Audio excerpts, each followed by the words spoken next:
como eu estava falando aqui antes, é um prazer imenso. E muita gente pedindo, não é? Quando a gente anunciou, a galera finalmente trouxe. Então, assim, é um assunto que as pessoas gostam demais, né, Guido? De entender. Quando a gente faz aqui episódio sobre a psique, né? Do psicopata, a cabeça, de como funciona, os seriados e filmes fazem muito sucesso, Exato. né? Primeiro, antes de a gente falar desse catálogo, desse tipo de que você trouxe aqui, eu queria tentar entender por que esse fascínio pela cabeça dos assassinos psicopatas. Por que existe isso? Vilela, na verdade, eu acho que eu sempre gostei desta área. Sempre gostei da psiquiatria, para mim sempre foi um desafio. Eu me lembro que, quando estudante de medicina, eu estudei na Faculdade de Medicina de Santos. Até recentemente eu fui dar uma aula lá na faculdade e me perguntaram, os colegas, os alunos, Guido, o que você aprendeu aqui na nossa faculdade? Eu falei, aprendi duas coisas, a jogar frescobol na praia e nadar no mar. Mas você é de Santos, não? Não, eu sou aqui de São Paulo, com o pé no interior, pela minha mãe, mas eu estudei medicina lá. Então, na verdade, eu só frequentava as aulas para poder passar de ano. Graças a Deus nunca repeti, mas eu adorava psiquiatria. E o meu primeiro paciente foi de um amigo meu que depois também se tornou psiquiatra, que ele me convidou, eu estava no 4º ano, ele falou, Guido, tem um ambulatório de psiquiatria, você não quer ir para ver como que é, estudante, aquela vida boa, morando sozinho. Falei, puxa, psiquiatria eu quero, e fui. E quando eu cheguei nesse dia para examinar, pela primeira vez fui todo de branco, né? Vestido a caráter, no 4º ano, e quando eu cheguei, o meu amigo não foi. Não tinha ido. E o médico que ia atender também não tinha ido. E você com a roupa branca? E eu todo com a roupa branca. O pessoal que estudava, que trabalhava lá no ambulatório, ele falou, doutor, o senhor pode atender pra gente? Você pode atender pra gente? Ele veio aqui algemado. Os policiais trouxeram, eu falei, escuta, mas eu não sou médico. Nossa. Eu sou apenas um estudante que eu vim aqui para ver. Não, mas doutor, por favor, atende. Quando ele falou, por favor, doutor, atende, bateu aquele desejo de ser médico um dia, eu não posso falar não. Falei, então leva ele para a sala, algemado. Aí os guardas... Tá com quantos anos, mais ou menos? Na época? Na época eu estava no 4º ano, eu devia ter uns 23, 24 anos. Pois é, foi aí que começou o despertou. Entendi. Aí, quando ele sentou na cadeira, os guardas... Algemado, os guardas levando ele, os guardas pareciam pigmeus. O cara era grande? Grande, forte, com uma cicatriz aqui no rosto. E aí os guardas perguntaram, doutor, quer que eu tire a algema? Eu falei, não. Claro que não. De jeito nenhum. E aí eu me vi ali pela primeira vez, cara a cara, sem saber nada, né, do 4º ano de faculdade. Primeiro paciente que eu tive, que eu estava atendendo, o meu amigo não foi, o médico não foi. Bom, moral da história. Eu tentei conversar com ele, eu não sabia por onde. Eu falei, mas o que aconteceu? Né? O que foi essa cicatriz? E essa cicatriz é porque eu estava folheando o processo, ele pegou e matou uma pessoa, um padeiro. Sim. Matou um padeiro. Eu tinha visto aquilo, para mim era tudo uma surpresa, uma novidade. E eu perguntei, por que você tem essa cicatriz? Ele não respondeu e ficou me olhando. Eu falei, mas por que você matou o padeiro? Não, o padeiro estava falando mal de mim. As vozes estavam me dizendo. Mas que vozes estavam dizendo? Bom, moral da história, eu não entendi nada. Aí eu chamei depois os guardas, depois de conversar um pouquinho com ele, escutar, eu perguntei para ele, mas que voz? Aí ele veio com uma história que eu não consegui compreender, uma coisa com outra, a bicicleta totalmente desconexa. E acabou dessa forma. Eu imediatamente peguei o carro e fui direto para a casa do meu amigo para falar mal dele, do meu amigo. Como que ele me deixa lá sozinho? Bom, moral da história, não compreendi nada, não entendi nada. Mas foi meu primeiro contato. Mas aí me despertou. O que é aquilo que ele falou? Por que ele matou o padeiro totalmente desconexo? O que tem que ver a bicicleta com aquele tipo de comportamento dele? As vozes que ele falou? Nada. E aí me despertou e esse meu amigo falou, Guido, existe um hospital psiquiátrico aqui em Santos, a famosa Casa de Saúde Anchieta, e vamos fazer um estágio lá? A gente faz de graça, mas vamos estagiar, vamos entrar para ver. Eu falei, tá bom, eu vou. E fui. Primeira vez que eu entro num sanatório, num hospital de loucos, eu entro, uma porta atrás de mim se fecha, uma outra abre e eu estou no meio de um pátio, cheio de doentes, jovens, e comecei a ficar muito receoso com tudo aquilo. Falei, mas por que esses jovens estão aí? Esses jovens são como eu. Tinha gente da sua idade lá. Todas as idades. E aí eu fiquei com medo. Eu fiquei com um certo medo, algo desconexo. Então eu comecei naquele dia a andar com as costas na parede para não ser atacado. Entendi. Então hoje eu penso que aqueles doentes mentais devem ter falado, olha, chegou um louco aí, o nosso colega, um coleguinha nosso. O cara andando encostado na parede. Então eu não compreendi nada. E assim foi que me fascinou a doença mental. O que é isso? O que é o psiquismo? Como ele se liga com o corpo? E assim eu fui indo, recém-formado, eu queria aprender psiquiatria. E então eu tinha poucas opções. Hospital do Servidor, que eram 80 leitos. Santa Casa, 30 leitos.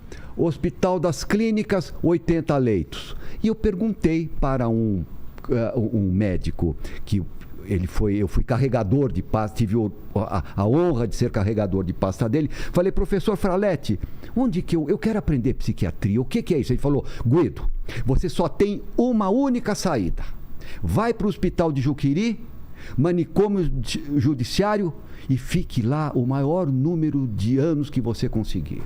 Nossa. E assim eu não tinha nem ainda registro no Conselho Regional de Medicina, pegava o trenzinho das 6h57 da manhã, o pinga-pinga, ia a Franco da Rocha, e lá eu fui para o manicômio judiciário e convivi no hospital de Juqueri inteiro com 13 mil doentes mentais. Aquilo para mim foi uma beleza, foi onde eu aprendi, e o manicômio judiciário foi onde eu nasci, psiquiatricamente, onde eu troquei os primeiros passos, e foi também a minha catedral. E lá fiquei 15 anos. E aquela coisa que a gente vê às vezes em filme, da pessoa, do advogado declarar que o cliente dele tem algum problema mental para conseguir algum tipo de acordo ou diminuir a pena. Existe isso? Isso é excelente a sua pergunta. Até os anos 2000, até o início dos anos 2000, os advogados fugiam do manicômio judiciário, desse tipo de raciocínio que você fez, Sim. Como o diabo foge da cruz. Era pior para ele? Porque se entrasse não saía mais. Entendi. Agora, de 2000 para cá, com a decadência da psiquiatria, que aí está o manual que eu trouxe para você, da decadência, dos anos 2000 para cá, não. Por quê? Os peritos hoje em dia são improvisados. Então você tem casos célebres, como por exemplo,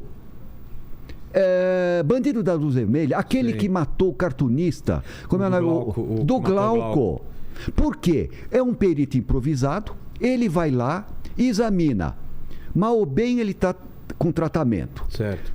Tomando remédio. Não alucina, não delira, não tem mulheres para estuprar, não tem armas, etc. Tá bom, não se justifica a internação. Porém, a internação se justifica não pelo quadro clínico, mas pela periculosidade. Entendi. Mas isso já não existe mais. Então hoje, veja, existe, mas hoje quem foge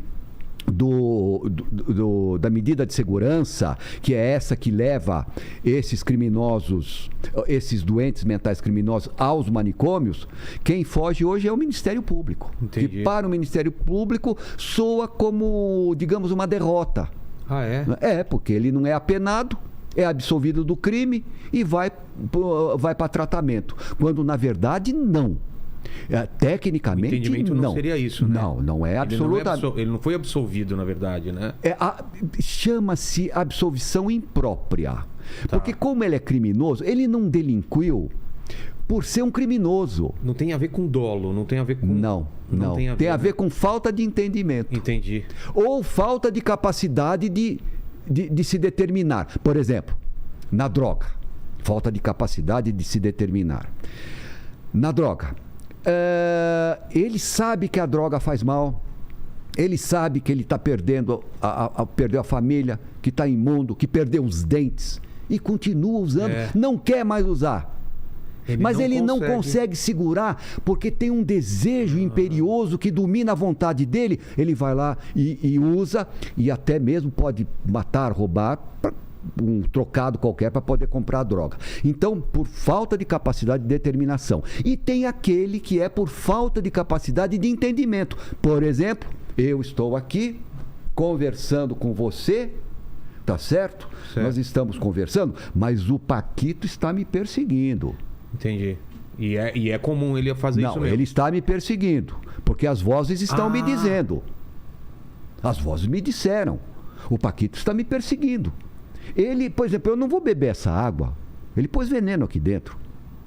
Mas aí você, Vilela, que conhece o Paquito, que conhece, fala, Guido... Não tem nada aí na água. Não tem nada disso. Vocês estão mancomunados.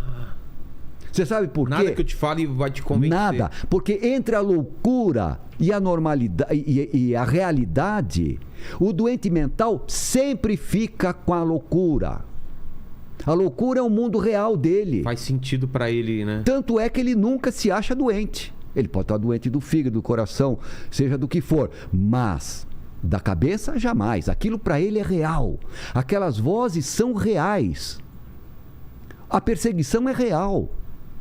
E é extremamente dolorido, né? Porque isso tudo... É que hoje, você está deprimido porque brigou com a namorada. Ou porque está sem dinheiro no bolso para pagar as contas. Ou porque morreu o cachorro na sua casa. Foi mandado embora. Ou foi mandado embora. Se você tiver a infelicidade de ir nesses psiquiatras desta geração, que é uma geração perdida, você está arriscado a sair com um diagnóstico de bipolar ou algo nesse sentido e tomando remédio antidepressivo. Sem precisar. Sendo que teria outras etapas antes. Meu amigo, o remédio antidepressão, antidepressivo, ele vai resolver o seu problema de falta de dinheiro no bolso? Não vai, claro que ele não. Vai resolver a falta que você tem da sua namorada, da pessoa que você gosta? Não vai de jeito nenhum. Então são camisas de força químicas. São atalhos, né? Que foram muito bem colocadas pela indústria farmacêutica e pelo marketing. Eles estão certos. Eu sou favorável às indústrias e tal. Eles estão no papel dele de fazer e vender. E o marketing de divulgar. Mas a culpa é dos psiquiatras que engolem sem cheirar e nem limpar, meu amigo. Entendi. Engolem do jeito que vem e estão lá receitando. Para você ter uma ideia, se vende mais antidepressivo do que hipoglós. É o quê? É sério isso? É seríssimo. Isso mas é muito sério. Porque vicia, a pessoa fica dependente.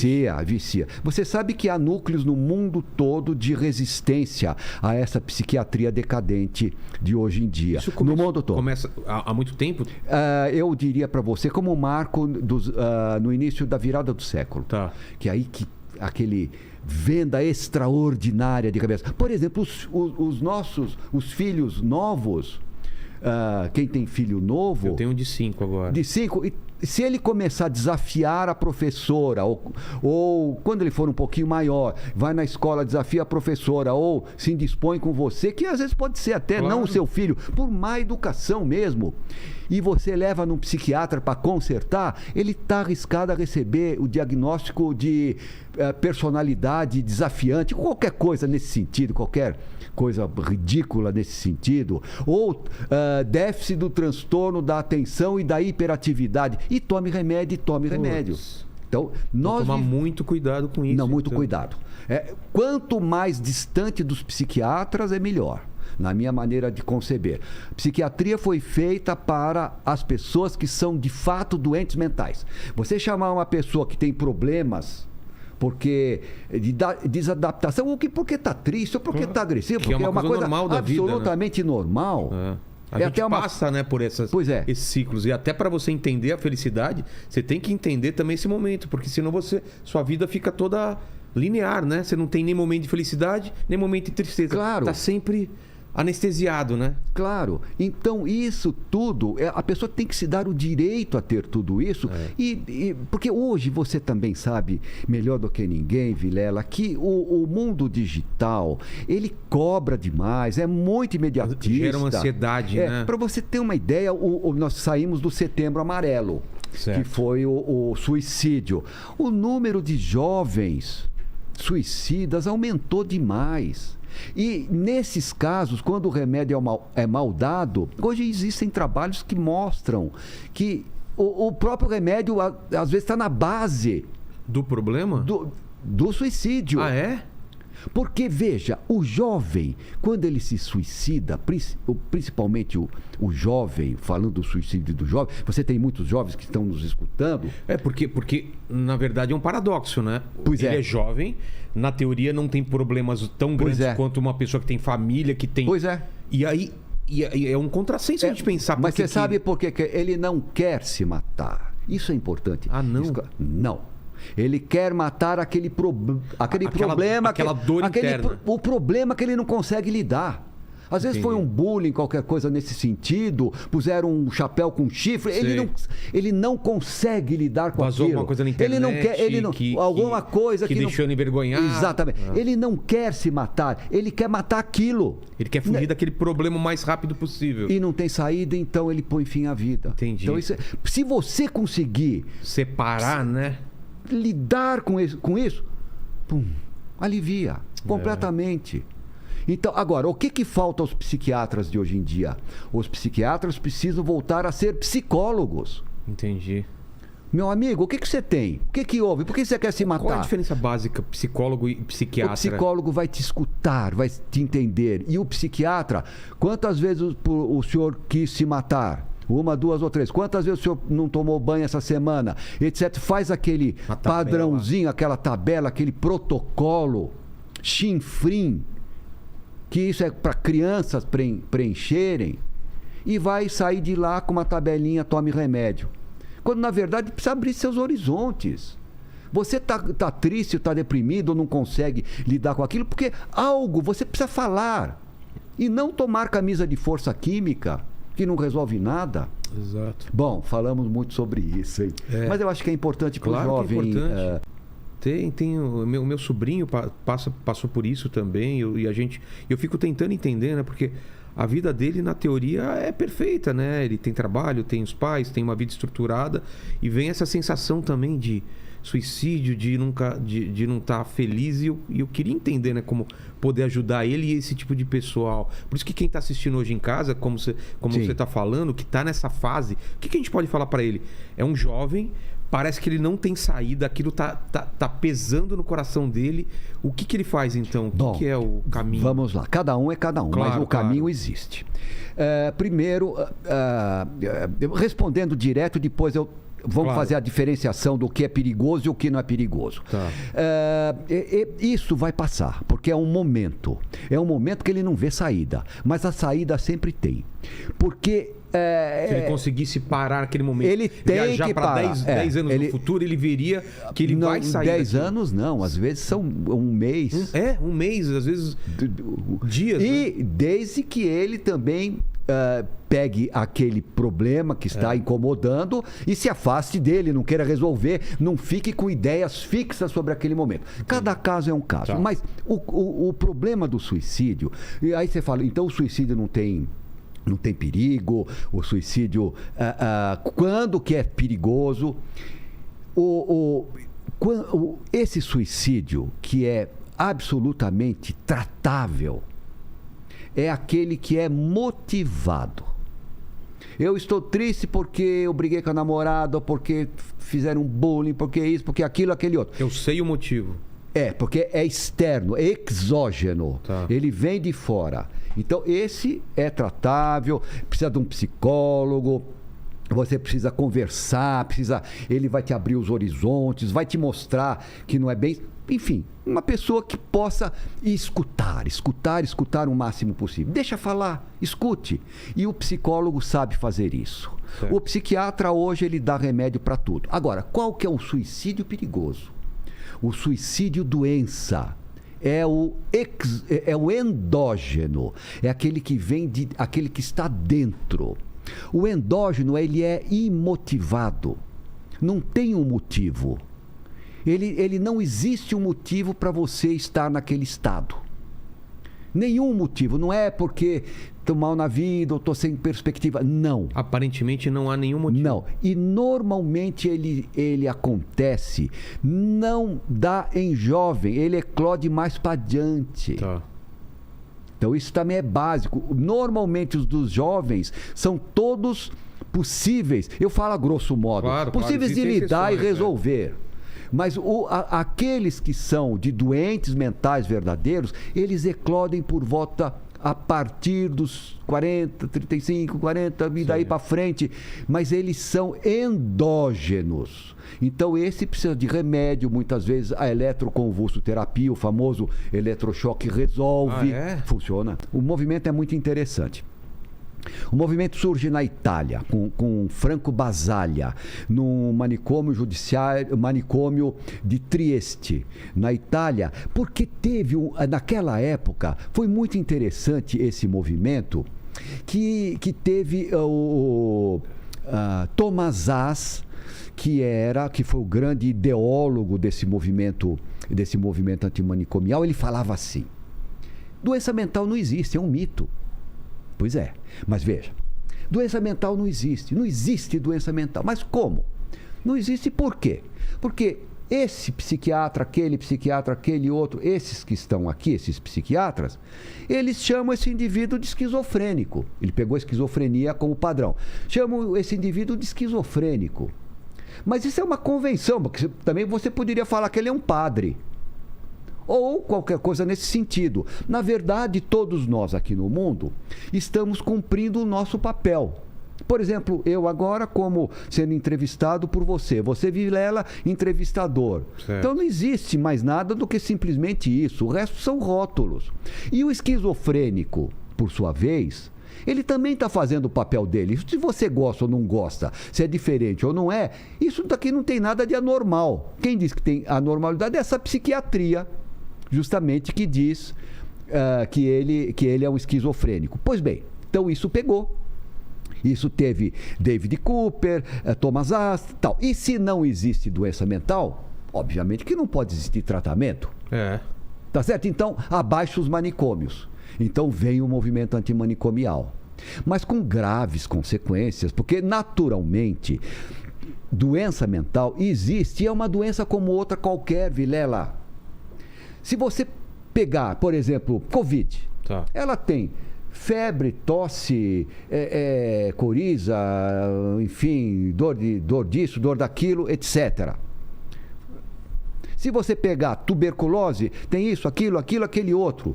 Uma tíbia fraturada também tem os seus sinais e sintomas clínicos. A doença mental é um outro tanto. Ela também tem os seus sinais e sintomas clínicos, que é uma doença como outra qualquer.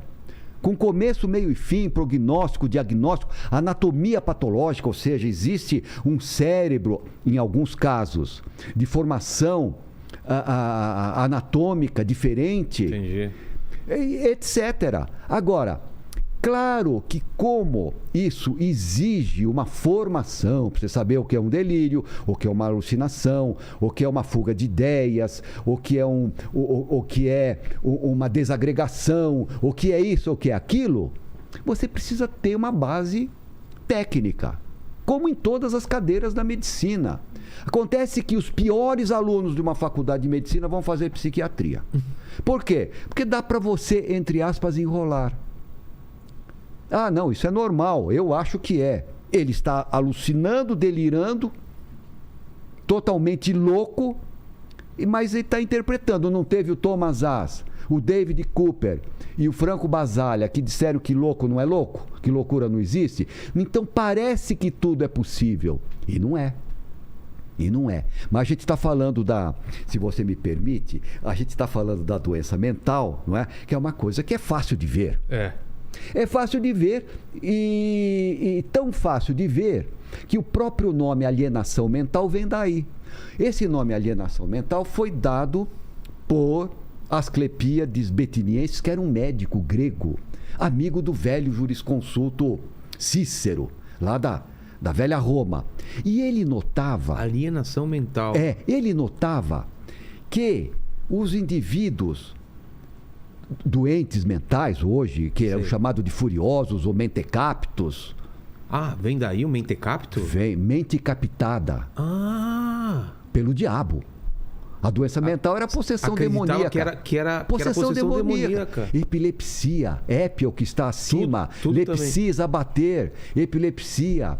O diabo veio e abateu. Nossa! O pessoal não entendia, estava possuído. Exatamente. E o Asclepíades, ele notou que as pessoas punham esses indivíduos de parte, de lado, alienavam. Entendi. Por isso o nome alienado mental. Entendi. Então é fácil ver. E a doença mental, ela, tá tudo aqui, ela tem uma hora que ela acaba. A doença mental tem uma hora que você não pode mais colocar aqui como doente mental. Só uma linha. Acaba. Uma linha precisa.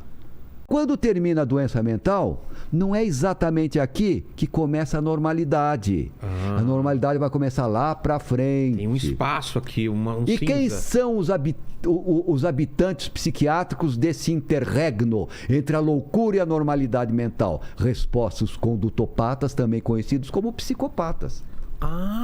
Pois é, não são nem loucos e nem normais. Ele tem um grau de consciência e ao Ele mesmo tempo... Ele tem algo de normalidade e tem algo de loucura. Ele tem algo que não controla e tem algo que ele controla. Isso. Nossa. Entendeu? Mas só que eles não são alienados mentais. Porque os doentes mentais verdadeiros, os alienados mentais na concepção de Asclepíades, né? Eles estão completamente fora da realidade. Eles romperam com a realidade. O condutopata, eu não gosto do nome psicopata, eu gosto de condutopata. Depois eu explico por quê. Mas os condutopatas, psicopatas... Sociopata também não. É tudo sinônimo. Tudo sinônimo. Eu já vou dar toda a linha da sinonímia, porque fica fácil de entender quem eles são. Tá bom. Mas esses condutopatas, sociopatas, psicopatas, loucos lúcidos, loucos morais, que são os nomes que eles têm no curso da história, eles não rompem com a realidade. Eles não alucinam, não deliram. Eles são muitas vezes inteligentes. Então aí viria a pergunta: qual a diferença que tem entre um fronteiriço, um condutopata, e o doente mental? E qual a diferença entre esse fronteiriço e um normal mentalmente? Não é uma... Nossa, é um desafio. É um desafio. Mas então vamos lá. Então, o que me separa de um condutopata? Isso. E o que separa um condutopata de um doente mental, de um louco. De um louco. De um louco. Exato. Então, vamos lá. Então, primeiro, justificar o nome condutopata. Porque eu acho que os nomes, eles revelam a essência da coisa. Entendi. Quando você fala um cavalo... Um cavalo. Um cavalo. Tá certo? Você já vai ver. A palavra já... Igual era esquizofrenia. Só para antipsiquiatria, que esquizofrenia é apenas um nome, não vale nada. Mas, enfim, apenas para fazer uma pequena ponte do que a gente tinha conversado. Bom, pois bem. Então, por que o nome condutopatas? Porque a patologia, a apatia, a deformidade, a doença está na conduta do indivíduo. Então, ele é um indivíduo que ele apresenta uma conduta patológica. Entendeu? Então, vamos lá. Entendi. Quais foram os nomes que foram dados durante a história? Que é bom para a gente entender. O primeiro deu loucura moral. Que é um nome bom. É um nome bom. Loucura moral. Depois, olha um outro nome interessante. Loucura lúcida.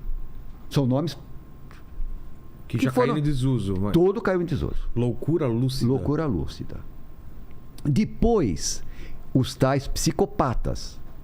Mas só que eu não gosto desse nome porque um esquizofrênico, que é um doente mental verdadeiro, ele no fundo, ele tem uma psique patológica. É. Ele seria um psicopata e não é. Por isso que eu não gosto do nome. Entendi. Mas enfim, ele é glamourizado também, etc. Mas esse nome que foi o que ficou. é o que pegou, o que pegou. Bom, e o sócio? O sociopata é outro sinônimo. Porque ele, na verdade, a pateia dele é na sociedade. Entendi. É um nome bom também, mas é sinônimo. Depois, portador de transtorno do comportamento, que é um nome bom também, porque é o que ele é. Bom, pois bem, para a gente apenas não ficar... para definir rapidamente.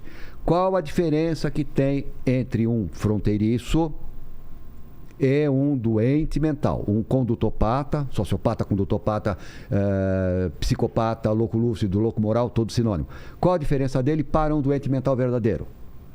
O doente mental verdadeiro rompe com a realidade. Tá certo? Ele alucina, ele está fora da realidade. O condutopata não.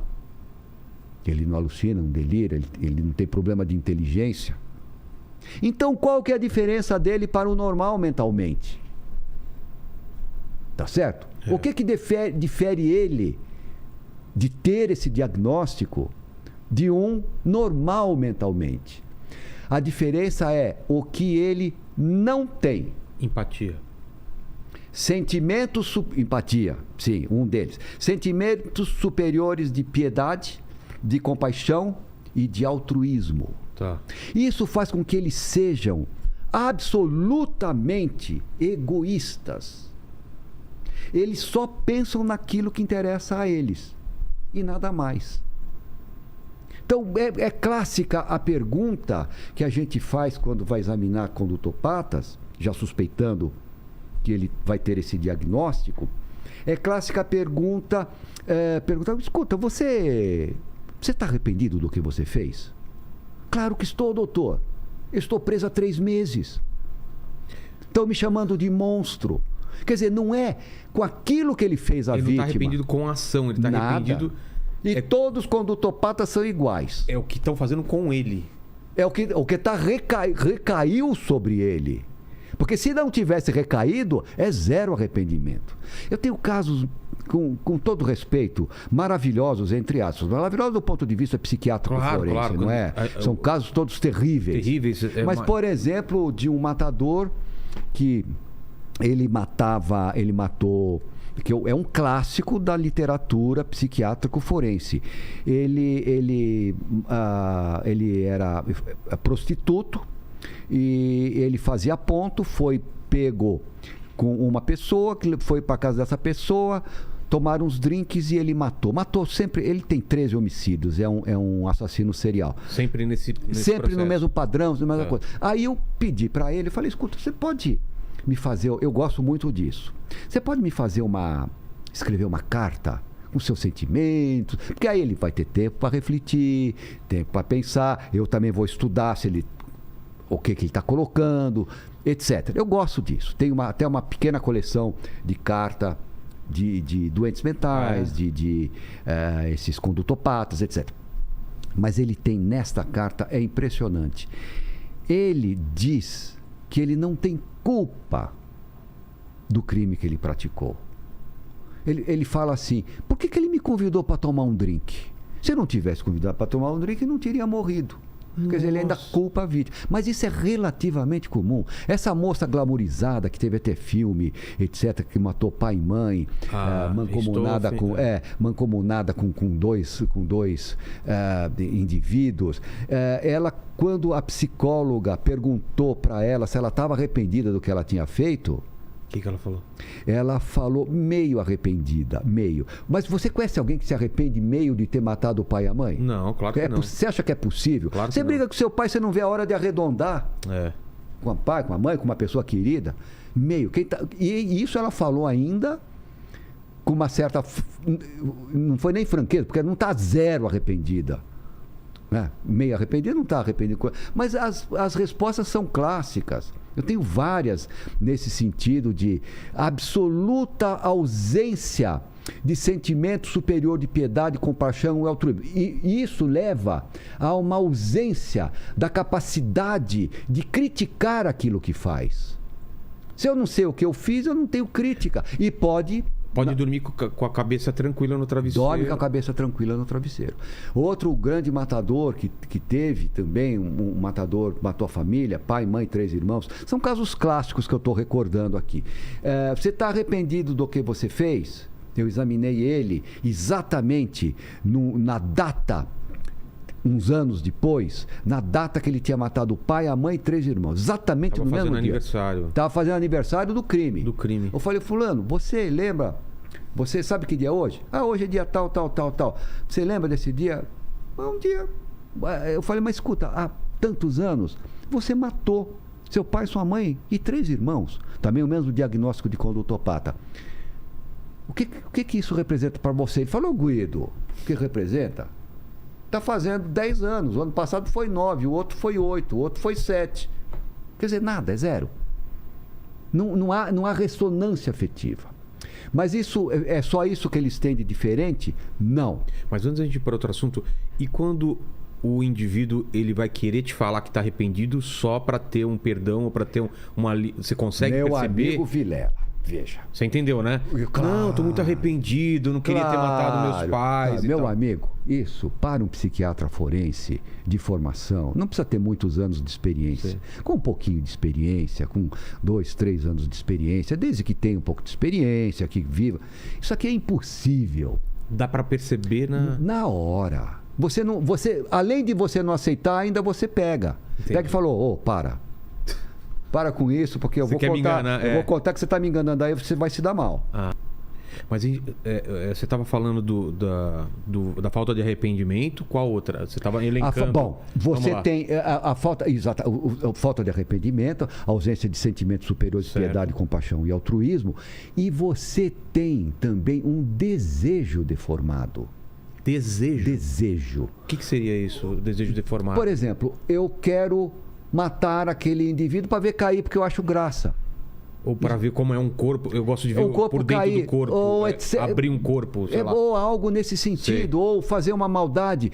E atirar em animais para ver correr, pôr fogo no animal. São desejos deformados. Entendi. E outro também, que tudo isso é um grande pacote. Né? São parafilias que chamam? Não, parafilia é ligada à parte sexual. Tá. Isso é ligado a um desejo de... É um desejo deformado, um desejo Mas sempre relacionado à morte ou não? Não obrigatoriamente. Tá. E você tem condutopatas que não são assassinos por ação, e sim por omissão, quando não assassinos, criminosos, melhor dizendo. Ele pode ver uma criança se afogando e se divertir com aquilo e não ajudar, por exemplo? Ou indiferente com aquilo, ele não tem ressonância afetiva com o próximo. Ou, por exemplo, pessoas que são chamadas de abúlicas. Abúlica é aquele que não tem desejo de nada. Começa uma coisa e não leva para frente, faz outra coisa e já muda. Então eles, por exemplo, se você contratar uma pessoa dessa para ser babá, então é possível que, sabe, tanto fez, tanto faz. Então tem vários padrões nesse sentido. Então é o desejo, um desejo deformado. A deformidade daqui. Porque o desejo todos nós temos. Eu tenho o desejo de pegar. Comer jujuba. Ou eu quero trabalhar para ganhar dinheiro. Ou, enfim, fazer obras assim, assado, defender a minha família. Esses indivíduos. Esse desejo ele pode ser abafado ou ele pode ser realizado. Boa. Quando ele é abafado, ele não é criminoso ainda. Ele tem um desejo, por exemplo. Boa. Por exemplo, a falar com... Eu acho que é um dos crimes mais hediondos, né? Que é o contra a criança, né? Que é Sim.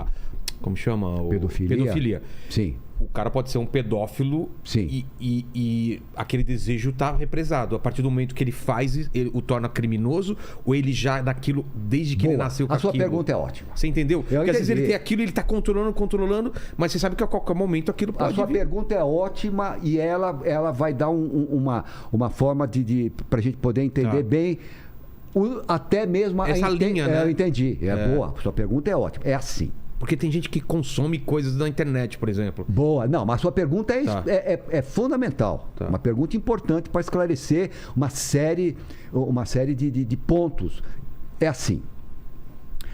A condutopatia, psicopatia e outros seus sinônimos é algo orgânico, está no indivíduo. Sim. Não é que ele passou por uma vivência dolorosa, foi bulinado, um trauma e se tornou um assassino serial, ou um condutopata ou um pedófilo. Ah, não tem isso que a gente vê em filme? Às vezes vão buscar lá atrás o motivo dele. Rigorosamente não. Isso é um erro. Tá.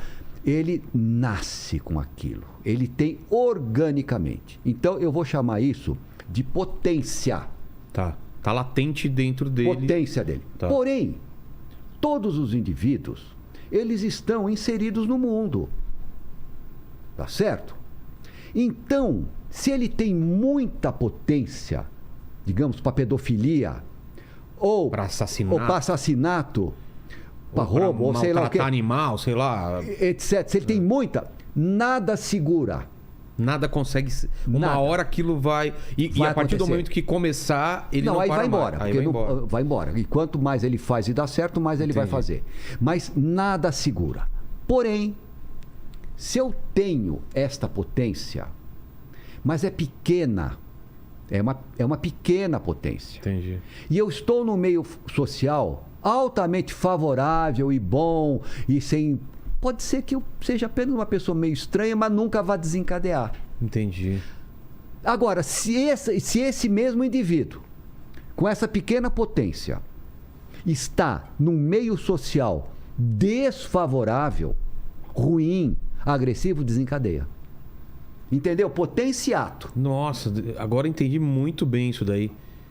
Então, mas o seu trabalho, ou o trabalho de alguém que está convivendo com essa pessoa e percebe esse desejo represado, qual que é o trabalho? É você denunciar? É falar para ele procurar ajuda? Porque é um perigo, né? Quando que essa pessoa vai cruzar essa linha? Você faz uma pergunta que é quase que irrespondível. Não tem como, né? Não tem como. Você sabe por que não tem como? Porque essa pessoa não vai falar sobre isso. Quando você convive, você... E tem algum problema e não sei o quê, a sua tendência é, às vezes como pai, minimizar, às vezes marido e mulher é aumentar. Então não tem como, isso é para especialista. Mas esse conceito de potenciato, a potência é minha, orgânica, inata e muitas vezes hereditária. Ah, é? Não que um condutopata vai gerar um outro condutopata. Mas pode ser um caso de alcoolismo gerando um condutopata, uma esquizofrenia, etc. Então, isso Por que eu perguntei isso? Não existe linha direta assim. Porque às vezes você pode ver numa criança alguns atos de maldade. Como você separar aquilo? Falar, putz, se eu não cuidar disso, ele pode virar um condutopata. Posso responder? Claro. Deixem as crianças em paz. Porque a criança... Na infância e na adolescência são períodos muitas vezes condutopáticos normais. Porque qual o adolescente que não está rompendo com o pai ou com a mãe? Não digo todos, claro, mas muitos podem estar rompendo com os grupos. Então, este diagnóstico só é possível na maioridade. Antes é perigoso, porque você vai errar. Mas, por exemplo, uma criança que gosta de maltratar animal, por exemplo. Porém, agora vem uma coisa. Porém, quando a gente examina adultos verdadeiramente condutopatas, eles sempre apresentam esses traços de deformidade na infância e na adolescência. Então, vamos lá. Nem todo traço condutopático, psicopático na infância e na adolescência vai dar um condutopata. Certo. Mas todo condutopata teve. Entendi. Entendeu? Então isso... Mas aí eu acho melhor deixar para especialista, deixa as crianças. O período de adolescência é assim mesmo. Eu acho que a gente não pode psiquiatrizar a vida. E claro, uma criança maltratando um animal... Tem que colocar os limites, né? Papai, mamãe, vem cá, o que você está fazendo para ele? O que você contou? Às vezes é culpa pode ser culpa dos pais. Entendi. Então, eu acho que não dá para generalizar. Acho que nós estamos conversando no geral, mas basicamente é isso. Entendi. O psiquiatra forense tem que falar várias línguas. Quando eu falo várias línguas, é falar em português, mas a gíria. Claro. As várias gírias, que são várias. Você tem uma gíria de cadeia que é diferente de uma gíria por exemplo, de uma periferia, etc. Você tem que saber falar tudo. Eu, na minha época de manicômio, eu sabia falar, na época. Hoje não, hoje eu sou monoglota. Perdeu a... Perdi porque, enfim, não... Muda muito, né? Muda, mas eu sabia falar na mão. É mesmo? Falar na mão é interessante. Porque as celas individuais, quando eles ficam em celas individuais, elas têm só uma aberturinha. Então, eles põem espelhinho para ver e fala tudo na mão. Ah, tem os sinais. Sinais que, na verdade, é uma corruptela do sinal do surdo-mudo. É mesmo? Mas é corruptela, né? Tá. Então, você tem que saber falar. E dá para falar bem. Então, todos eles falam de longe. Às vezes, na velha penitenciária do Estado... E no presídio, na penitenciária feminina, no caso de detenção feminina e penitenciária do Estado, tinha uma diferença longe, mas ele falava na mão. Caramba. É interessante. São os fascínios da psiquiatria forense. Claro, ou você pergunta para mim, Guido, o que você gosta? Eu gosto da psicopatologia. Eu não gosto, por exemplo, do crime que foi assim, assado. Não tenho. Isso Como a mente funciona. Eu vejo o crime apenas e tão somente como uma fotografia exata e em cores daquele momento. Entendi. E não dá mais para simular, porque acabou. Foi revelado já. Foi revelado. Então, se você souber ver aquela fotografia exata e em cores do comportamento, e quem manda no comportamento é o psiquismo, você vai ter dados psicológicos. Não é que você vai ter um diagnóstico, mas você tem crimes, multiplicidade de golpes, ausência de premeditação, não esconder o corpo, ferocidade na execução, foi preso ali perto, agiu sozinho, é um tipo. Entendi. Outro tipo, um só tiro, agiu junto com comparsas, escondeu o corpo, premeditou, é outro tipo. São psiquismos diferentes, que já vão te dando Porque a psiquiatria, posso falar uma coisa com toda honestidade para você, a psiquiatria, ela não é difícil. Ah, é? Não. Me parece uma coisa tão absurdamente complicada. Não é. Não é, porque ela é padrão. É como, por exemplo... É reconhecer padrões, é um trabalho de reconhecer padrões. Claro que você... Igual todas as especialidades médicas. Claro que tem horas que refoge, tem horas que complica, quadros híbridos, mas todas as especialidades médicas, elas são iguais. Elas têm aquele determinado padrão. Claro, a experiência te leva a determinados casos que são, às vezes, sui generis, que te dão mais trabalho. Mas o geral, não. Entendi. O geral é aquilo. E nessa história da psicologia forense, eu não sei qual seria o nome disso, quando que a gente começa a catalogar, quando que a gente começa a entender que existem sociopatas ou condutopatas, quando que começa a gente falar, epa, tem gente que tem um tipo de ação e repete esse... Quando começa isso? É assim, todas as vezes que existe uma suspeita de insanidade ou de um condutopata ou de um doente mental, sim, todas as vezes que o juiz, o promotor ou o advogado suspeitam que pode ser coisa de doença mental, de transtorno mental, porque pode, às vezes claro, um crime inusitado, uma coisa aberrante, etc., pode. Então, todas as vezes que existe essa suspeita, é instaurado no processo algo chamado incidente de insanidade mental, ou seja, é aberto um incidente de insanidade mental, é nomeado perito, e o perito vai lá e examina e vê se tem ou se não tem. Se é ou se não é. E articula essa parte médica com a parte jurídica, que é o que faz o psiquiatra forense.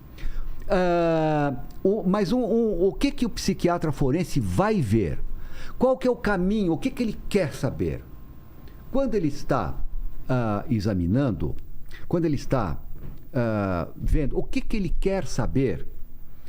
deste indivíduo para articular esse achado médico com o achado jurídico? Duas coisas. São os dois grandes, como estão os dois grandes pilares da normalidade mental humana. Quais são esses dois grandes pilares da normalidade mental humana que o psiquiatra forense vai ver no seu exame? Primeiro, capacidade de entender aquilo que fez.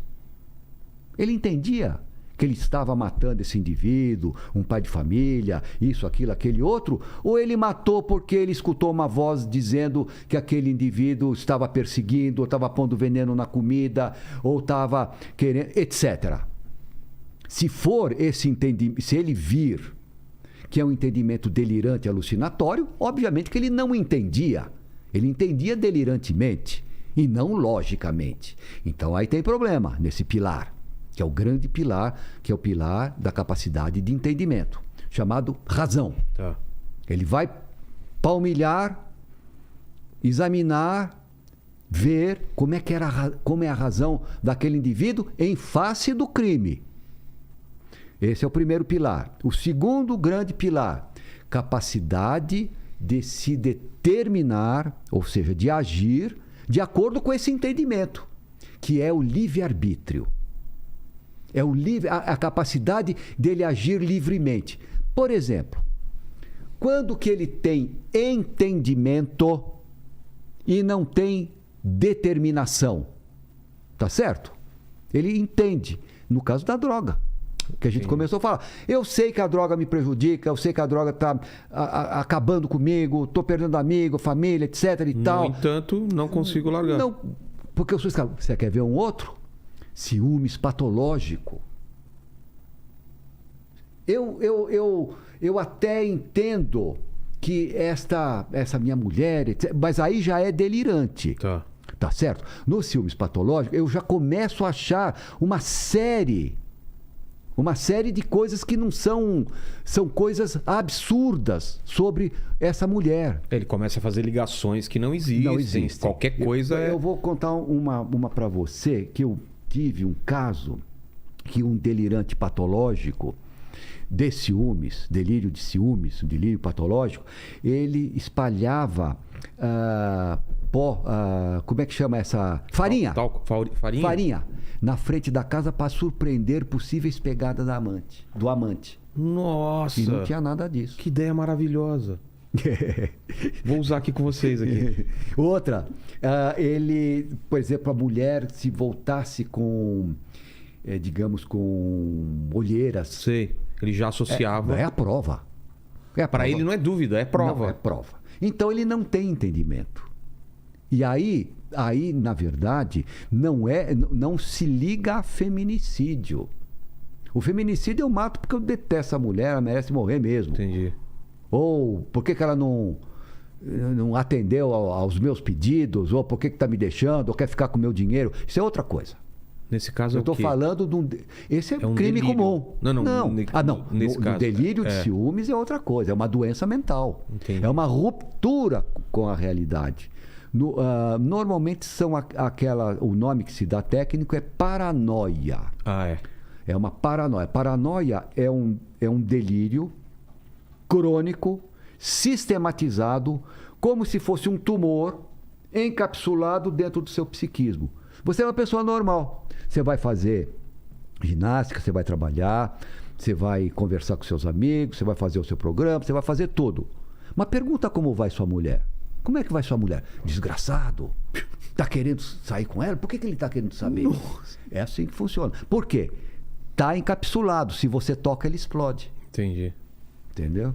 A psiquiatria é fascinante, mas eu volto a insistir, ela não é complexa. Eu espero que entre os espectadores, quem sabe se não vai estimular alguns psiquiatras forenses, que está faltando psiquiatras forenses vocacionados. E eu aprendi muito com os loucos. Os loucos me ensinaram Tem muito. coisa para aprender? Muito. Tipo... Por exemplo, o doutor Abelardo. O doutor Abelardo foi um dos primeiros. O doutor Abelardo era um psiquiatra Caso clássico, antigo, famoso. Ah, é? Eu era novo, mas ele me ensinou. A gente, quando é novo, você aprende muito trabalhando. Doutor Abelardo é aquele velho clássico. Doutor Abelardo é aquele velho e clássico caso daquele assassinato que teve na igreja Santa Terezinha. Eu não me lembro os anos, mas é antigo, porque eu era novo. Ele pode dar uma olhada aí no... Eu era novo, eu estava com... Logo quando eu entrei no manicômio judiciário, eu tenho... Bom, mas não importa. O doutor Abelardo, eu não sabia nada, estava querendo aprender. E eu chamei o doutor Abelardo, falei, doutor Abelardo está internado aí, um psiquiatra, né? Isso é ótimo, porque ele vai me contar a loucura por dentro. Exato, ele vai entender, né? Ele entende, ele entende o que é a loucura. E vai me contar coisas que eu estou querendo saber. Então, marquei tudo direitinho, pedi pro pessoal se podia conversar com o doutor Abelardo, li todo como é que chama? O prontuário dele. Ele tinha matado a noiva no altar quando ela estava se casando e atirou no noivo também. Nossa! Na igreja Santa Terezinha. Então, foi um crime, na época. Eu falei, bom, diagnóstico de esquizofrenia. E eu falei, puxa vida, o doutor Abelardo, eu queria... Né, ele que... Psiquiatra, que trabalhou no hospital de Juqueri, inclusive. Bom, chamei o doutor Abelardo. Oi, doutor Abelardo, colega, não é? Ali, eu queria extrair tudo, o máximo dele. Eu falei, doutor Abelardo, o que você acha quando você toma remédio? Era uma questão, eu me lembro bem disso, entre outras. O que acontece quando você toma remédio com o delírio e com a alucinação? Porque ele tinha delírios e alucinações. O que acontece quando você toma o remédio com o delírio e a alucinação? Ele vai embora, ele some, você sente alívio. Como é que funciona por dentro? Ele olhou bem para mim, falou, mas eu nunca delirei nem alucinei. Nossa! Ele nem achava que ele... Não, aí que tá. Não adianta. Exatamente, é aquilo que tem. Mas eu aprendi com ele, sabe o quê? Que isso tem um nome chamado... parece um palavrão, mas eu vou traduzir. Anosognosia. A é negação, noso, doença, e gnonai, conhecimento. A nosognosia é desconhecimento da própria doença. Entendi. Então, o doutor Abelardo me ensinou que tanto faz se você é culto, inculto, médico, não médico. A doença é igual para todo mundo. É igual, por exemplo, tuberculose. É igual para todo mundo. Tanto faz. Exato. É uma doença como outra. Não. E os doentes mentais me ensinaram muito. O bandido da Luz Vermelha, qual é a história? O bandido da Luz Vermelha, eu me lembro, porque ele também já tinha um tempo de manicômio e eu estava... entrando, mas era um clássico. Você tinha que chamar para conversar.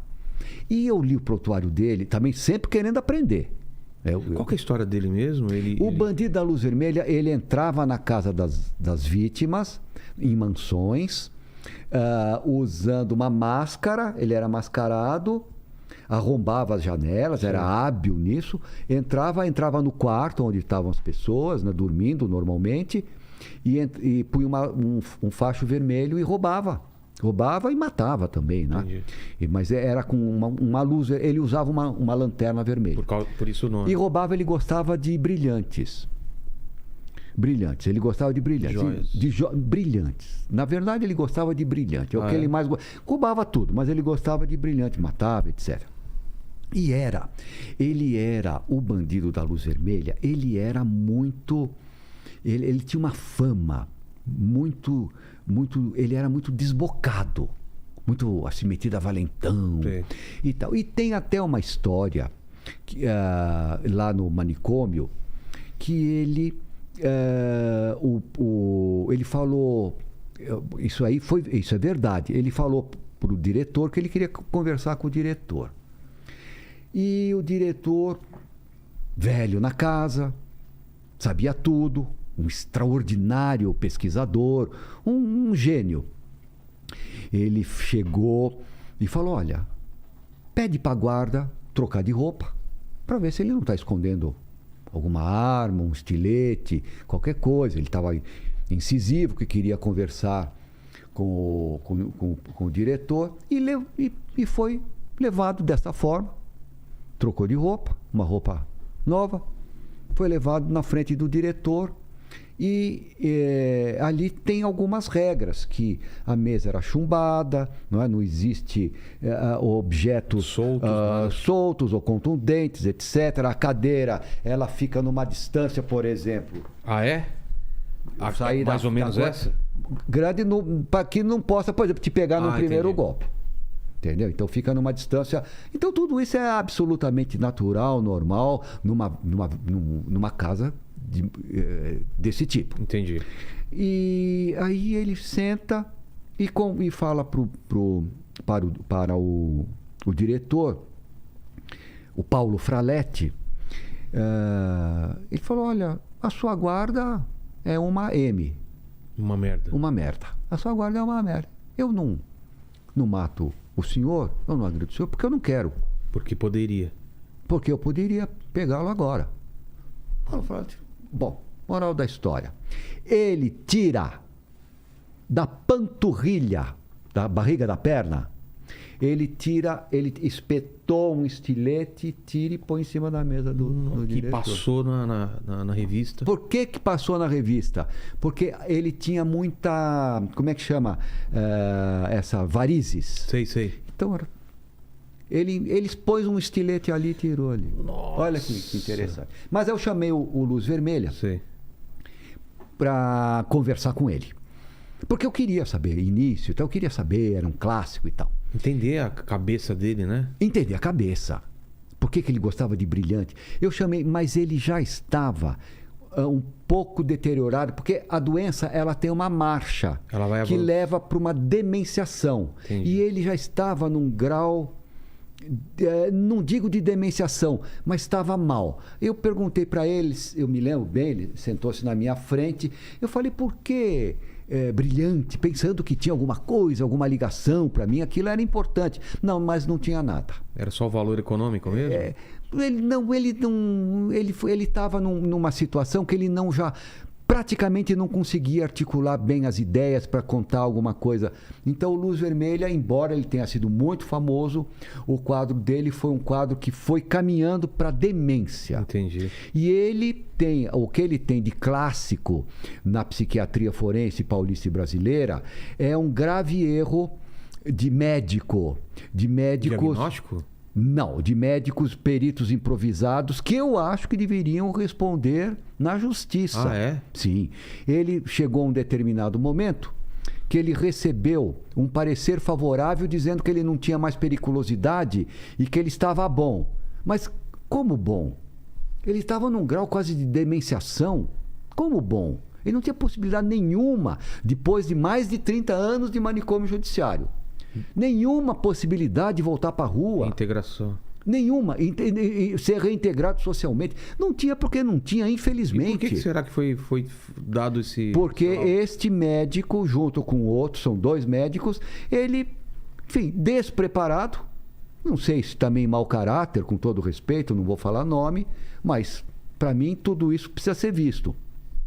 Ele deu um parecer favorável. Bom, moral da história. Quando isso acontece, Vilela, só pode ocorrer 2 coisas e somente 2. Na verdade, 3. Quais? Ou mata, ou morre, ou mata e morre. Nossa. No caso dele, ele foi matar, morreu. No caso do Glauco, do cartunista, matou e morreu. E assim vai. Quando a pessoa é colocada sem estar... Sem condições de voltar. Porque, Vilela... Nossa, é uma responsabilidade pro Por isso que você tem que ser muito técnico. Vilela, a grande verdade é que, infelizmente, e eu tenho que falar infelizmente porque eu sou médico, infelizmente, é difícil para um médico, para todos os médicos e todas as especialidades, ter que reconhecer que tem doenças que são incuráveis. Fazer o quê? A gente faz o que pode, tenta o máximo, mas infelizmente tem doenças incuráveis. E a psiquiatria é uma especialidade médica com doenças incuráveis, infelizmente. Tem gente que vai ficar trancado pelo resto da vida, não tem como. Porque se você colocar na sociedade, de novo, vai fazer. Entendi. Não tem saída. Infelizmente. Tem pessoas que, quando ultrapassam uma determinada linha, uma determinada barreira, não tem volta. Putz. Não tem volta. E tem peritos despreparados, improvisados, muitos dessa geração, que eu vou chamar de geração perdida da psiquiatria, que examinam. Está calmo, lúcido, colaborante, atento, não alucina, não delira, toma remédio, etc. Não se justifica a internação. Mas ninguém está querendo saber se a internação é pelo quadro clínico ou pela periculosidade e possibilidade de recidivar. Então é isso que eles não têm, essa visão, a visão de verificação, de cessação de periculosidade. Entendi. É complexo, meu amigo. O convívio dele pode ser super calmo, ele pode ser super obediente, super tranquilo, mas não quer dizer que ele está pronto para ir para a sociedade de novo. Você sabe quem tem uma frase que é maravilhosa e tem que sempre ser levada em consideração, na minha maneira de entender? Ortega y Gasset. Eu sou eu e minha circunstância. Eu sou eu e as minhas circunstâncias. Eu aqui dentro de um manicômio totalmente controlado, tomando remédio, eu sou um. A hora que eu for para a rua, tudo muda. Vai ser contrariado. Vou ter que trabalhar. Vai ter que trabalhar. Exato. Etc. Então, tudo isso tem que ser visto na hora do exame de verificação de cessação de periculosidade. Essa que é a verdade. Enfim. Foram mais de 15 mil laudos, né? Eu parei de contar. Agora, por que esse número grande? Porque eu, primeiro, nunca exerci a psiquiatria clínica. Não sei dar remédio, não faço terapia, nunca tive paciente. Então, se alguém falar que foi meu paciente... Está mentindo. Está mentindo. Porque eu não tenho, nunca tive paciente, não sei tratar. É uma outra área. Da mesma forma que o cardiologia clínica e cirurgia cardíaca. São duas coisas diferentes. Se você pegar um cardiologista clínico e levar para uma mesa cirúrgica, não faz nada. Então, a minha área é especificamente psiquiatria forense. Então, eu comecei muito cedo, recém-formado. Eu me formei no dia 12 de dezembro e em janeiro, fevereiro, em março, no início de março, eu estava no manicômio judiciário, no Hospital de Juqueri, em Franco da Rocha. Que lá eu convivi com 13 mil internados naquele hospital todo. E fiz muita perícia, lá fiquei 10 anos ininterruptos e depois mais 5 com um pouco de interrupção. Mas saindo de lá, eu fui para um lugar chamado Área de Laudos Psiquiátricos do Estado de São Paulo. Nessa área de laudos, por que eu saí de lá? Porque começou a entrar o movimento antimanicomial e eu fui contra. Contra por quê? Não porque não tivesse reivindicações para o funcionamento dos hospitais porque, veja, quando um hospital está ruim, não é fechar o hospital. O hospital está faltando gás, maca, médico, limpeza, etc. Faz tudo. Tem que incrementar e não fechar. Exato. Você tem que dar condições, melhorar e não fechar simplesmente por fechar. Você fecha e os doentes vão para onde? Para a rua? Você vai fazer o que com eles? Bom, então eu fui contra. Então, o que aconteceu? Era a época de movimento antimanicomial e eu dizia que eu só saía de lá ou aposentado, ou expulso, ou, enfim, podia morrer lá no local e ir embora. Então, na verdade... à época, o juiz corregedor que estava engajado nesse, não ele pessoalmente, mas estava um movimento antimanicomial, tanto é que foi nomeado um diretor que a primeira coisa que ele fez foi tirar a diretoria do lugar onde ela estava e colocar numa salinha pequena e deu aquele espaço para os doentes mentais. Só que ele estava lidando com doentes mentais criminosos, que não conhecia. Bom, a primeira coisa que aconteceu foi estocaram muita maconha naquela velha sala da diretoria. Mas isso é normal, isso era já previsível. Mas aí eu fui para a área de laudos psiquiátricos do estado de São Paulo. E depois me perguntaram se eu queria voltar para lá. Fui lá praticamente porque eu estava atrapalhando esse tipo de reforma. Sim. Aí, depois de um tempo, enfim, sofri porque saí da minha casa, do meu querido manicômio.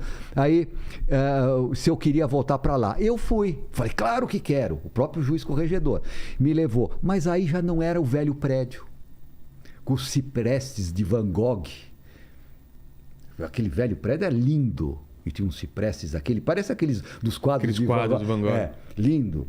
Então já não era mais, já tinham mudado para uma outra colônia. Eu falei, não, eu vou continuar onde eu estou. E fiquei, então, na área de laudos psiquiátricos, foi até fundada por nós, e mais 2, 3 médicos nós fundamos, e fazia laudos para o estado de São Paulo inteiro, em regime de mutirão. Porque você ia, por exemplo, na Adamantina, não tinha psiquiatra forense. Nas regiões circunvizinhas, não tinham psiquiatras forenses. Então, nós íamos em esquema de mutirão. Para desafogar o... E era muito simples, né? Então, os processos, os pacientes... Então, eu fiz para todas as comarcas do estado de São Paulo laudos psiquiátricos. E, ao mesmo tempo, trabalhava nas varas cíveis. Psiquiatria forense civil, que é linda. O que é a diferença? Por exemplo, você briga com a sua mulher, você tem filhos, a sua mulher te acusa de louco, você acusa ela de louca, e aí vai o psiquiatra forense, e nenhum dos dois pode ficar na guarda, etc. Então aí o psiquiatra forense que vai ver. Acuso de abusos por parte de pai ou por parte de mãe de crianças. Isso tem muito, principalmente quando está separando. Normalmente são acusações falsas, mas quem vai ver é o psiquiatra forense. Você faz um testamento e morre. Aí a pessoa fala, opa, peraí, esse indivíduo não podia testar porque ele estava doente mental, Nossa. incapaz. Então você faz uma perícia póstuma retrospectiva para saber as condições de saúde mental desse indivíduo no dia que ele testou.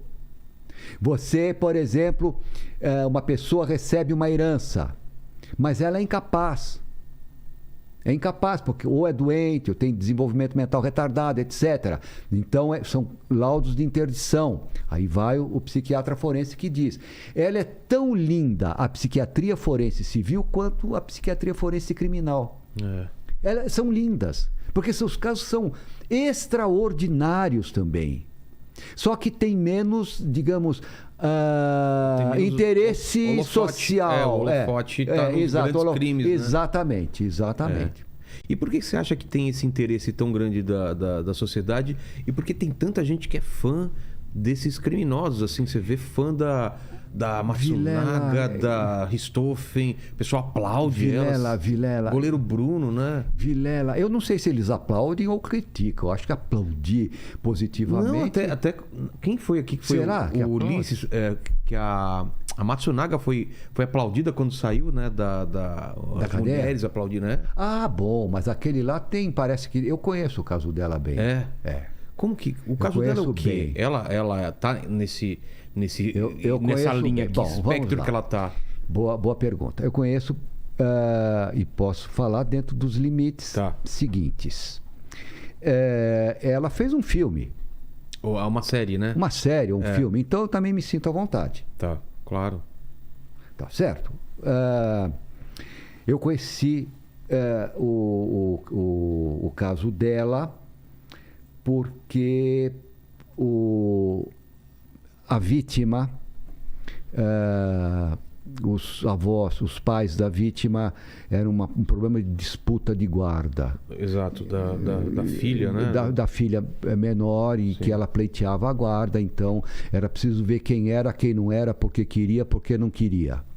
Então eu fui fazer o laudo dela, que foi um trabalho que eu me dediquei, me debrucei longamente em todas as peças do processo. Que imagino devia ser uma coisa absurda de grande, não é?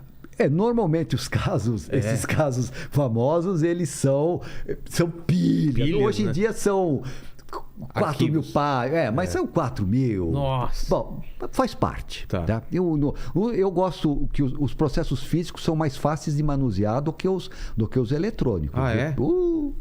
Para quem tem mão para físico, você vai indo. Já vai direto. Tá. Bom, mas não importa, vamos lá. Então, o que eu tenho para falar deste caso... Caso absurdo, né?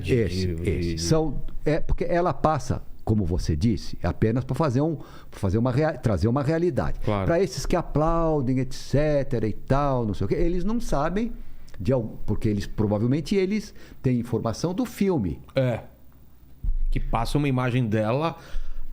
vítima. De vítima, exato. Então, vamos lá. Então, eu vou contar 2 coisas importantes. Tá. O diagnóstico dela, dado por mim, é condutopatia. Aquela zona fronteiriça que a gente conversou. Tá. Por quê? Então, ela teria que ter todas aquelas características que nós conversamos: ausência de sentimento superior, de piedade, compaixão, altruísmo, ausência de arrependimento,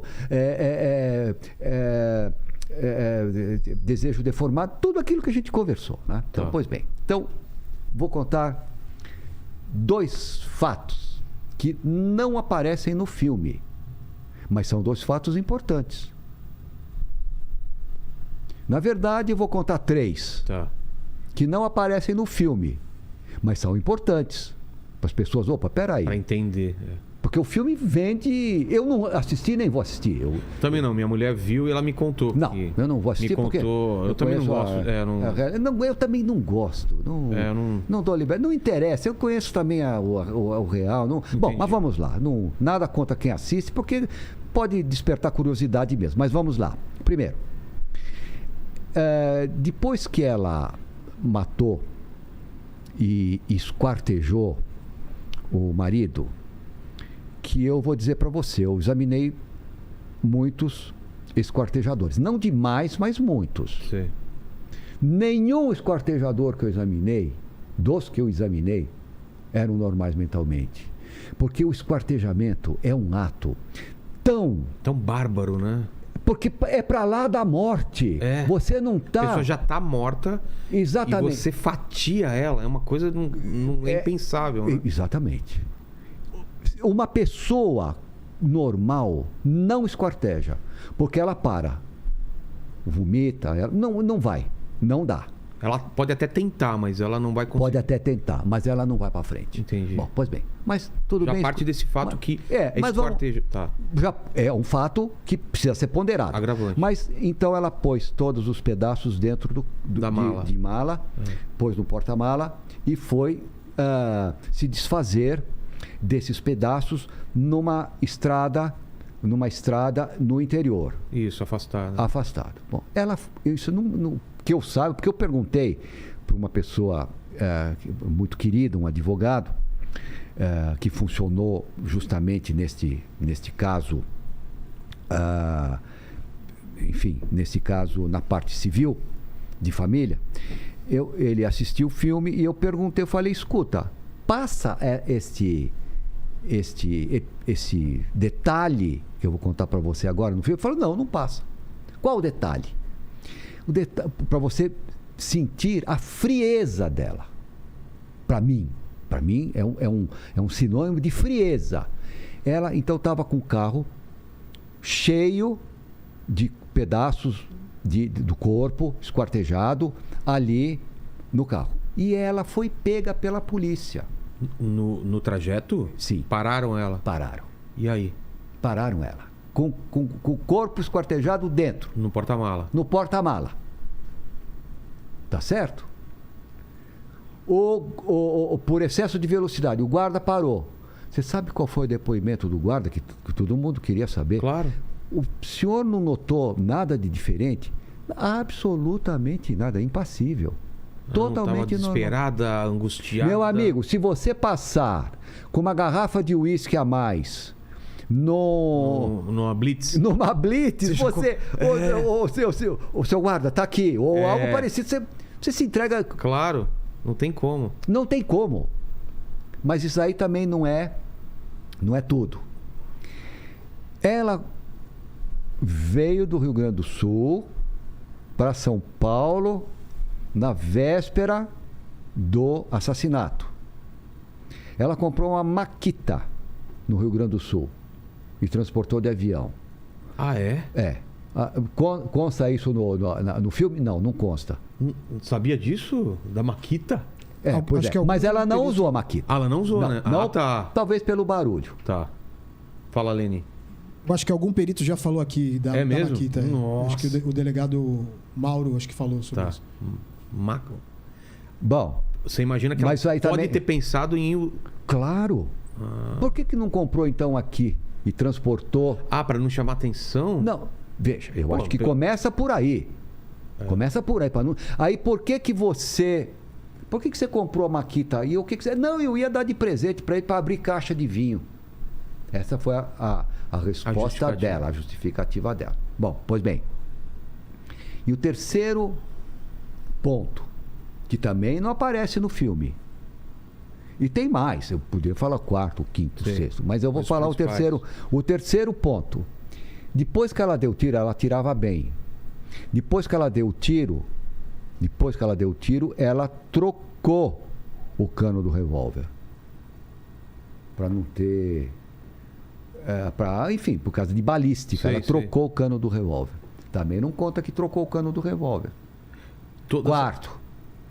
Quarto é mais novo. Quarto. Depois que teve o assassinato, ela teve um comportamento extraordinariamente gelado, como comporta, como diz respeito aos condutopatas, em falar que o marido tinha saído. Aí eu não me lembro, eu não vim para responder sobre isso, mas absolutamente gelado, de dissimulação. Entendi. Ela só se entregou mesmo quando pegaram, né? Porque viram. Mas todas são iguais, todos são iguais, não tem grande diferença. Suzane, ela, foi assim.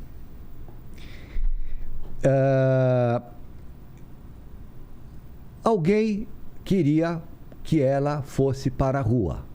Regime fechado para o semiaberto. Entendi. Do fechado para o semiaberto. Tá certo? Então, a juíza responsável por passar ela do fechado para o semiaberto falou: oi, tudo bem, autorizo. Entendi. O desembargador não gostou. Falou: peraí, alguma coisa... Como passar do fechado para o semiaberto? Qual o motivo? O que fundamenta? E pediu, normalmente, os desembargadores não nomeiam no processo. Eles mandam para a primeira instância, a primeira instância nomeia. Não nomeia para alguém não específico? Nomeia o perito. Não? O perito específico. Não. Isso tem um motivo? Não, é normal. É normal, Eles não nomeiam, eles mandam para a primeira instância. Certo. E a primeira instância que nomeia o perito de confiança. Mas o desembargador me nomeou. Entendi. Ele falou: gostaria que o doutor Guido fizesse esse parecer, chamado parecer criminológico, para ver se pode passar do regime fechado para o regime semi-aberto. Você não precisa fazer uma entrevista com a... Não, eu fui entrevistar. Tem que entrevistar. Tá. Então, eu marquei o dia para ir, fui e, naturalmente, eu não... Ela estudei todo o processo e tal, ela já tinha casos de manipulação, manipulação do promotor, até manipulação o diretor do presídio também, e tal. Então, obviamente, que eu não vou sozinho fazer um exame com ela fechado numa sala ou em qualquer lugar, mesmo que aberto. Entendi. Lugar aberto. Então, eu fui com a Maria Cecília, que é psicóloga, e minha filha. Tá. Para ter uma segunda... Porque eu ia com uma psicóloga, ela não podia ir, para ter alguém do lado. Entendi. Alguém do lado. Senão ela manipula toda a história, né? Ou pode até, como aconteceu, eu já conheci no caso de um psiquiatra absolutamente honesto, um senhor de altíssimo nível. A paciente saiu do consultório dele, ele estava sozinho com ela, pôs o peito para fora e falando que ele tinha atacado. E não tinha sido porque ele tinha câmera. Entendi. Então ficou claro no corredor. Entendi. Mas então isso aí é perigoso. Claro. Bom, então eu fui para Tremembé para examiná-la, já sabendo de tudo. Quando eu cheguei lá, ela se recusou a conversar comigo. E ela tem esse direito ou não? Ela tem pode? Esse direito. Ah, é? Por orientação do advogado. Tá. Tem esse direito. Mas é claro que eu tive contato com ela e percebi. Ela é absolutamente rápida de raciocínio, rápida. De olhar e... Rápida de raciocínio, o olho raciocinando, conversou com o advogado falou para não... Mas eu falei, olha, você aproveita a sua oportunidade, porque eu não quero prejudicar ninguém, Vilela. E nem ajudar, eu sou um técnico. Fazer o seu trabalho, é claro. Que procuro fazer o meu trabalho da melhor forma possível. Se dá para ajudar, ajuda, mas... No fundo, eu não posso ser bom com um, porque eu sendo bom com um, eu tenho que ser equânime. Eu estou sendo mal com a sociedade, por exemplo. Eu tenho que ser técnico e lastreado tecnicamente. Sem ter juízo de valor. Sem juízo de valor, exatamente. Tá. Técnico. Exato. Bom, pois bem, aí expliquei para ela que se eu fosse... que ela poderia contar tudo, do jeito que ela quisesse. Tal. Não, e naturalmente estou examinando.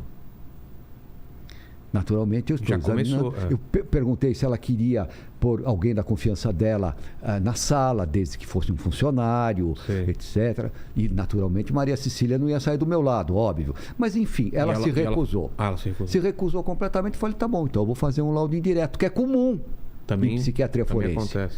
Sim, você tem, por exemplo, nos casos de anulação de testamento, são laudos que você faz de pessoas que já morreram. Réus revéis que não aparecem são pessoas que você tem que fazer o perfil psicológico.